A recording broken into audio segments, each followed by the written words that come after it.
Hello friends, my name is C Rajni Agrawal. कैसे हो आप सब लोग? मैं एकदम ठीक हूँ। Welcome to my new video.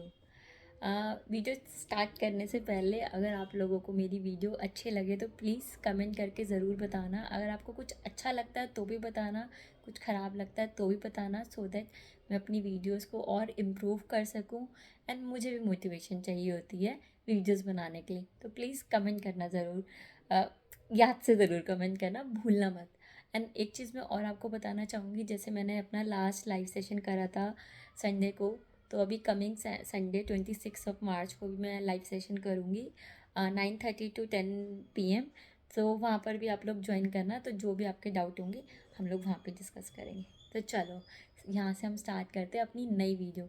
आज हमारी वीडियो का टॉपिक है टाइप्स ऑफ ओपिनियन। आपने कभी ना कभी सीए इंटरमीडिएट में या सीए फाइनल के अंदर स्टैंडर्ड एंड ऑडिटिंग 700, 705, 706 पढ़ा होगा, जहाँ पे आपने देखी होगी कि एक ऑडिटर किस किस टाइप की ओपिनियन दे सकता है। तो आज हम लोग वहीं डिस्कस करेंगे। और आई नो आप लोगों को ये पता है, बट मैं फिर भी इस पे वीडियो इसलिए बना रही हूँ क्योंकि कई बार टाइप्स ऑफ ओपिनियन से रिलेटेड क्वेश्चन भी इंटरव्यू के अंदर पूछा जा सकता है। जब मेरा इंटरव्यू हुआ था तो मेरे इंटरव्यू में तो पूछा था ओपिनियन के ऊपर। तो चलिए स्टार्ट करते हैं। सबसे पहले तो कितने टाइप की ओपिनियन होती है हमें ये पता होना चाहिए। तो 4 टाइप की ओपिनियन एक ऑडिटर दे सकता है। सबसे पहले या तो वो क्लीन रिपोर्ट देंगे, या फिर वो क्वालिफाइड रिपोर्ट देंगे, या फिर वो एडवर्स रिपोर्ट देंगे, या फिर वो डिस्क्लेमर ऑफ ओपिनियन देंगे। तो ये इन चार टाइप में से ही कोई ना कोई रिपोर्ट दी जाती है ऑडिटर के द्वारा। तो सबसे पहले होती है क्लीन रिपोर्ट। ऑडिटर किस केस के अंदर क्लीन रिपोर्ट देता है?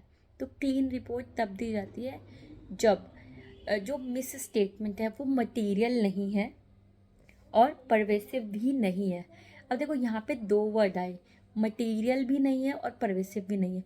मटेरियल का मतलब है कि अगर हमारे को फाइनेंशियल स्टेटमेंट में कुछ मिस स्टेटमेंट मिली भी है तो वो हमारे लिए मटेरियल नहीं है, वो उतनी ज़्यादा ध्यान देने वाली चीज़ नहीं है।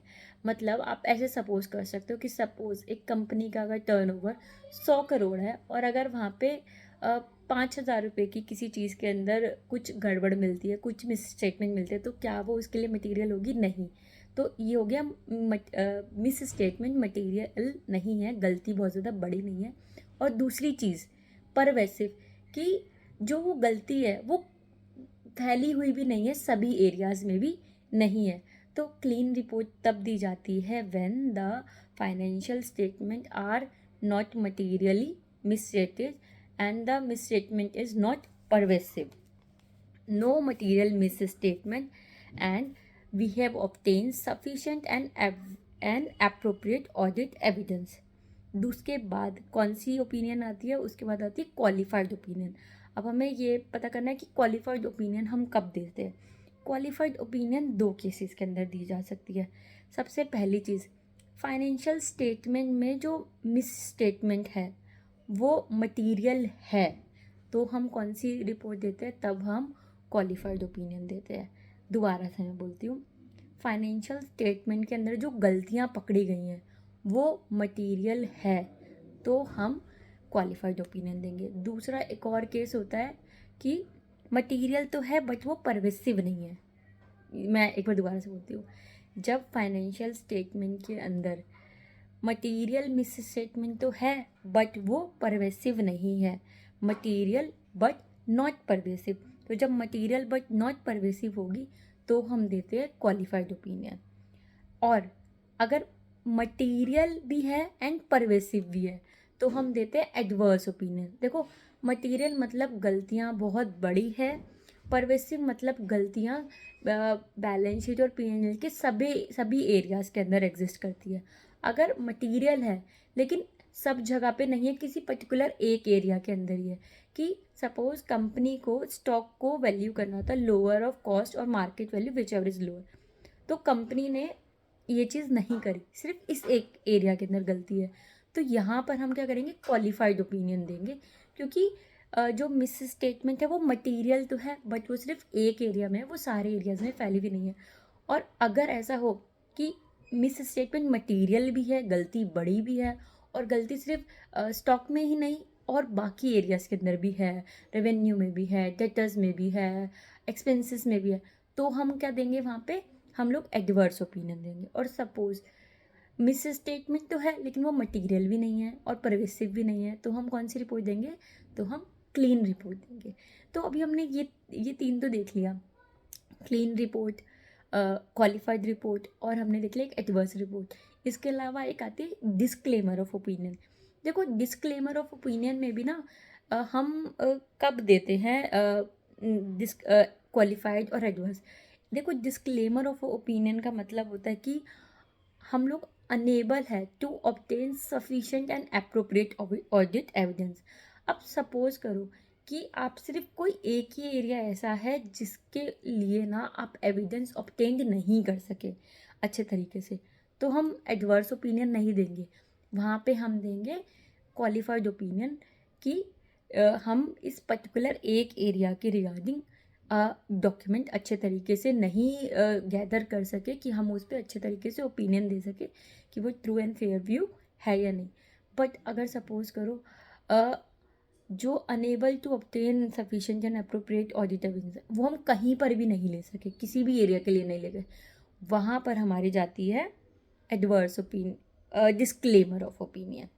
ठीक है, तो इसको कैसे बोल सकते हैं कि जो unable to obtain sufficient and appropriate audit evidence है, अगर वो किसी एक एरिया के लिए है, कि हम किसी एक एरिया के लिए अनेबल हुए to obtain sufficient and appropriate audit evidence, तो हम क्वालिफाइड ओपिनियन देंगे। लेकिन मतलब यहाँ पे देखो वो चीज़ आ जाएगी कि material but not pervasive, material तो थी बट परवेसिव नहीं थी, तो हमने यहाँ पे क्या दिया, क्वालिफाइड ओपिनियन दिया। लेकिन अगर हम unable to obtain sufficient appropriate evidence है और वो मटेरियल भी है और परवेसिव भी है, मतलब वो मटेरियल तो है ही और किसी भी एरिया का अच्छे से हमने डॉक्यूमेंट एविडेंस नहीं गैदर सके, तो वहाँ पर हम कौन सी ओपिनियन देंगे, वहाँ पर हम डिस्क्लेमर ऑफ ओपिनियन देंगे। तो आपको अब इस चीज़ से समझ में आया कि हम लोग क्लीन रिपोर्ट कब देते हैं, हम लोग क्वालिफाइड रिपोर्ट कब देते हैं, हम लोग एडवर्स ओपिनियन कब देते हैं, हम लोग डिस्क्लेमर ऑफ ओपिनियन कब देते हैं। तो ये क्वेश्चन कई बार इंटरव्यू के अंदर आ जाता है कि अच्छा ये बताओ डिस्क्लेमर ऑफ ओपिनियन कब देते हैं। डिस्क्लेमर ऑफ ओपिनियन आप इस तरीके से बोलते हो, डिस्क्लेमर ऑफ ओपिनियन हम तब देते हैं जब when we are unable to obtain sufficient and appropriate audit evidence and which are material and pervasive। अगर material and pervasive है तो ही हम disclaimer of opinion देंगे, अगर material but not pervasive है तो उस केस में हम क्वालिफाइड ओपिनियन देंगे। और अगर फाइनेंशियल स्टेटमेंट मटीरियली मिसस्टेटमेंटेड है, मिस स्टेटमेंट तो है बट परवेसिव नहीं है, तो हम क्वालिफाइड ओपिनियन देंगे। बट मटीरियल मिस स्टेटमेंट भी है, परवेसिव भी है, तो हम वहाँ पे एडवर्स ओपिनियन देंगे। इसके अलावा एक आपने एक स्टैंडर्ड और पढ़ा होगा, standard 706 emphasis of matter para, कि हम ईओएम पैरा कब देते हैं। तो क्या जब ऑडिटर को ऐसा लगता है कि किसी पर्टिकुलर मैटर पर आप जो यूज़र्स हैं फाइनेंशियल स्टेटमेंट के, उनकी अटेंशन दिलाने की ज़रूरत है कि भाई जो इस स्टेटमेंट को पढ़ने वाले हैं उनको इस एरिया के बारे में पता होना चाहिए था। जैसे सपोज़ करो कि कंपनी के अंदर एक बहुत बड़ी फायर लग गई थी, बट ठीक है अभी कंपनी सही चल रही है, कंपनी के गोइंग कंसर्न पे कोई अफेक्ट नहीं पड़ा, बट फिर भी ऑडिटर चाहता है कि भाई जो इनके यूजर्स हैं उनको पता चले कि हाँ इस कंपनी के अंदर आग लगी थी और उससे कुछ लॉस हुआ, जो भी चीज़ हुई है, तो उसको लगा ये एक एम्फेसिस ऑफ मैटर पैरा है, तो उस टाइम पे ऑडिटर अपनी रिपोर्ट के अंदर ईओएम पैरा डालेगा और वहाँ पर इसको रिपोर्ट करेगा। तो हम इसको कह सकते हैं, इफ़ ऑडिटर कंसिडर करता है it is necessary to draw the attention of a user to a matter जो कि प्रेजेंट हुआ है या फिर डिस्क्लोज हुआ है इन अ फाइनेंशियल स्टेटमेंट, जिससे यूज़र का क्या पता कोई डिसीज़न भी चेंज हो जाए या यूज़र को पता होना चाहिए, तो हम उसके अंदर देते हैं emphasis of matter para. I hope अगर आप लोगों को मेरी वीडियोस अच्छी लगी होगी और आप लोगों को मेरी वीडियोस अच्छी लगती तो प्लीज़ मेरी वीडियो को लाइक करिएगा, कमेंट करिएगा और मुझे बताइएगा ज़रूर आपको मेरी वीडियोस कैसी लगती है। मैं आपके लिए ऐसे ही और अच्छी अच्छी वीडियोस लेकर आती रहूँगी। और लाइव सेशन के अंदर जुड़ना मत भूलना, 26 मार्च 9:30 PM। सो मिलते हैं नेक्स्ट वीडियो में एंड लाइव सेशन में।